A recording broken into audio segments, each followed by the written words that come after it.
Мұқағали Мақатаев, қазақ жері.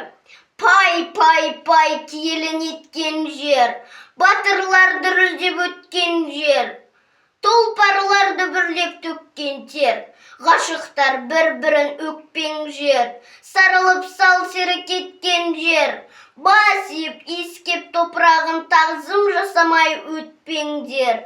Мұна өлке, мұна аймақ бұл маңда, құлшылық етемін тұрғанға, құлшылық етемін құмдарға, тағзым жасаймын қырларға, шүкірлік етемін қашанда, осы бір отанда тұрғанға.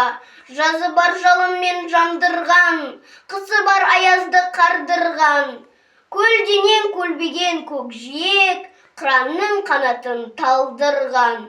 Мұқағали Мақатаев, сүйемін өскен отаным, сүйемін мен елімнің топырағын да тасында, сүйемін думанды елімнің кәрісін және жасында, бұлтсыз айсыз жылы деп, сүйемін салқын кештерін, беттай малап өлдеп, толасыз соққан ескегін, шаңдатып жұтақ қырларын, жылқы ойнаса біріндеп. Мен сүйемін тұрғаным, жылқышының күлімдеп, сүйемін гүлге нәр берген, нөсерді жауған сіркіреп, жарқ-жұрқ етіп әр жерден, сілкінсе аспан күркіреп, бұлт ойнаған бетінде, сүйемін көкшіл аспанын, ауылдың оқшау шетінде, асыр салған жастарын.